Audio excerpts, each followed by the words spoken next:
So in the last class we have seen about the whole process which takes place before getting a shirt. Now we are about to see a shirt in the United States. Am I audible? Yes, ma'am. Yes, ma'am. Yes, ma'am. Okay. A number of shirts are on display at a large clothes shop in the United States and are priced at $26. That is, each shirt sells for $26 or around 1,800. Use the diagram shown in the margin to fill in the blanks below. This activity we are going to do it. You can see a shirt there and it has different variants. The business person purchased the shirts from the garment exporter in Delhi for rupees. Tell me the answer. 300 per shirt. Fine. He then spent rupees dash for advertising in the media. How much money? Huh? 400 rupees and another rupees on shortage. On storage. 200. Fine. Display and all other charges. Thus the cost to this person is rupees 900. While he sells the shirt for rupees 1,800. Rupees dash is profit on one shirt. So 900. Correct. So if he is able to sell a large number of shirts, his profits will be higher. Now the garment exporter sold the shirt at rupees 300 per piece. The cloth and other raw materials cost him rupees 100 per shirt. Fine. So the price of the shirt is 300 rupees per piece.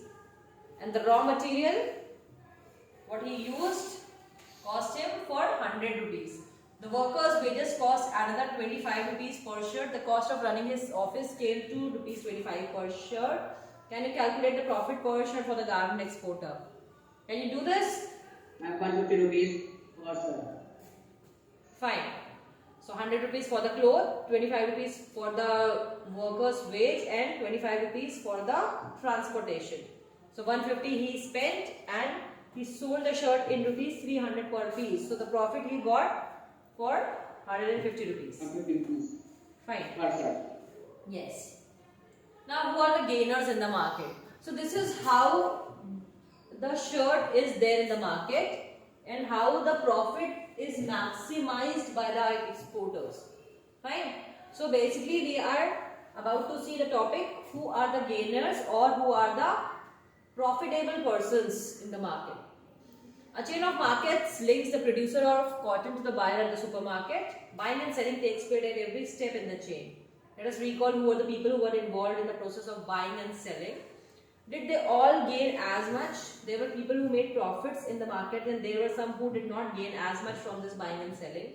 Despite their having toiled very hard, they earned little. Can you place them in the table shown here? So here we have a table.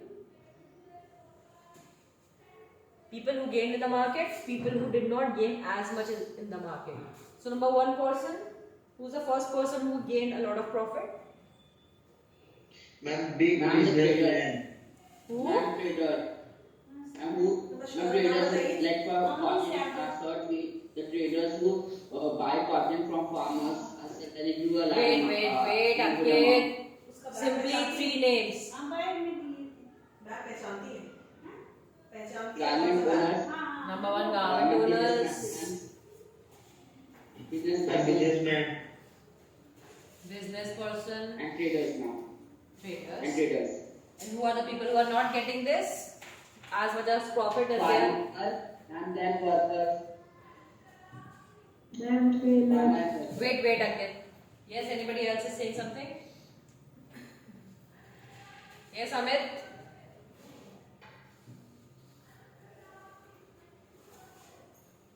Tailor. The loom persons basically. Yes, ma'am. Okay. Yes, Yashwant. Who's the third one who is not gaining the profit?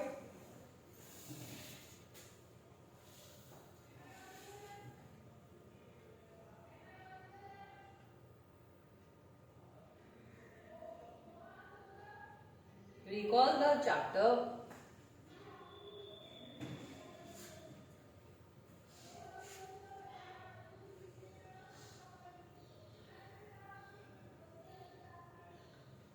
First the farmer, second the loom persons, weavers, tailors, the transporters, the dyers.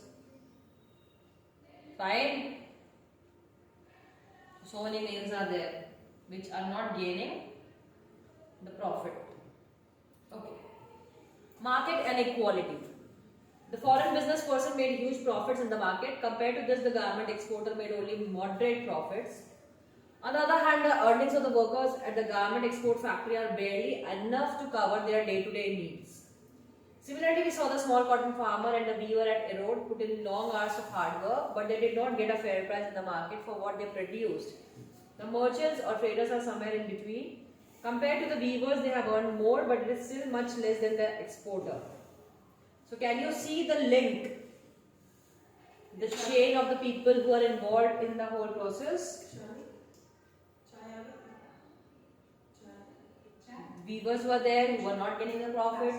Then the exporters who are getting little profit. Then the exporters who are getting the maximum profit. Thus now not everyone gains equally in the market. Democracy is all about getting a fair wage in the market. Whether is it Kanta or Swapna, if families don't earn enough, how would they think of themselves as equal to others? So now we are coming back to the notion of equality. We all have the right to equality, right? Yes, ma'am. Yes, what is that? Yes, ma'am. Remember, equality, right to life, right to education. I am asking about right to equality, Ankit. Those are the different part. Can you please elaborate right to equality? Ma'am, we don't have to, ma'am जैसे कोई हमारे cast से छोटा है तो ma'am हमें उसे नीचा नहीं दिखाना चाहिए. Anybody else? What is the concept of equality in your mind? Let me know. Ma'am Africa में एक Ma'am, inequality means Ankit! that every person is equal. Ankit, quiet.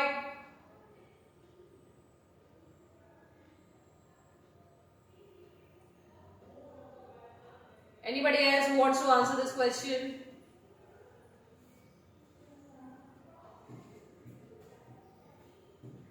Ankit, Kumar, Swan, you want to speak something? Yes. We do not have to think who is greater and who is smaller. Okay. Aryan Ramesh.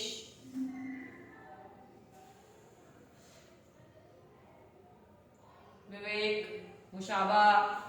Speak up, come on.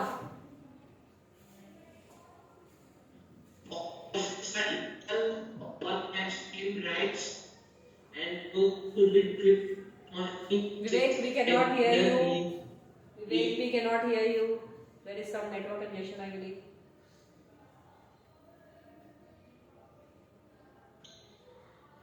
Yes, Mushaba. Ma'am, equality means every person is equal and we do not judge that person on the basis of their skin color or financial background. Fine. Much closer. Yes, Prakhar.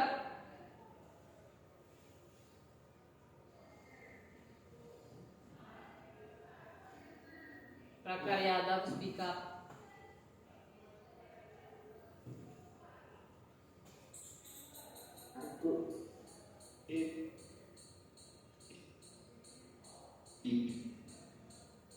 Okay, Prakhar is also having network congestion.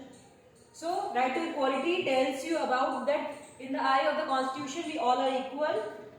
We cannot be treated ill on the basis of caste, color or creed. We have various grounds. Fine.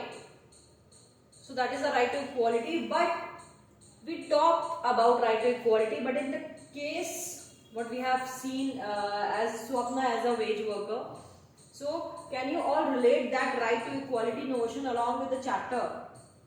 because we are talking about the right to equality, but is the fundamental right is being exploited in the case of Swapna?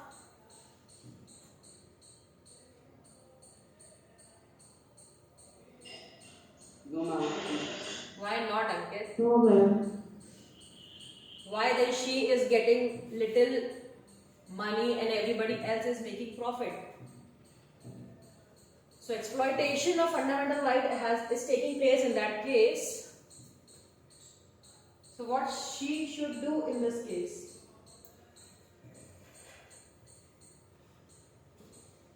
If she is not getting the proper wage, what she is supposed to, then what she should do? Ma'am, may I?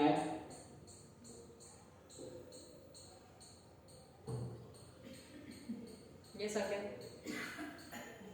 Ma'am, if Swapna is not getting the good amount of wage, so he must raise his problem to the upper, like he must do that to go to high court or get the people who are suffering from the same fate and Basically, right? If her fundamental rights are being exploited, then she could go to judiciary.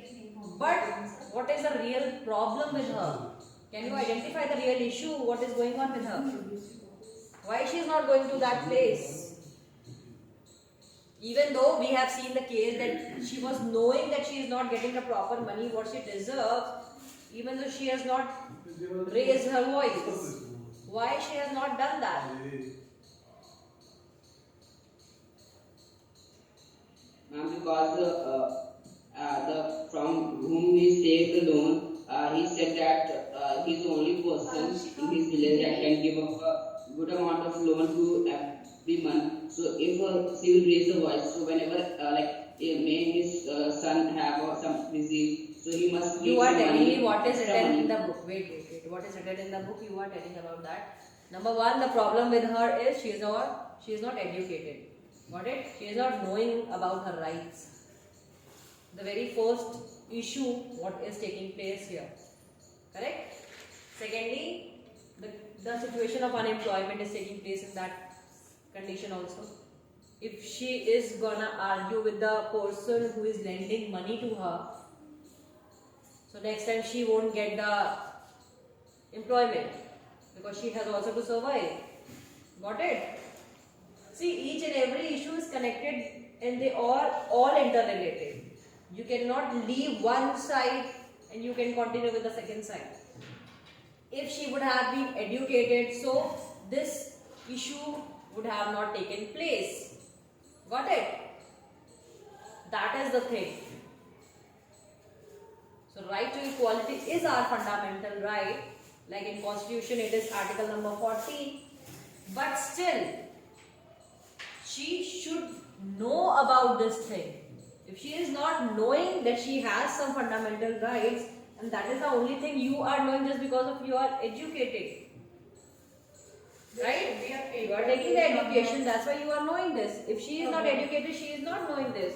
So who is going to tell her what is her rights? What the wages she should get?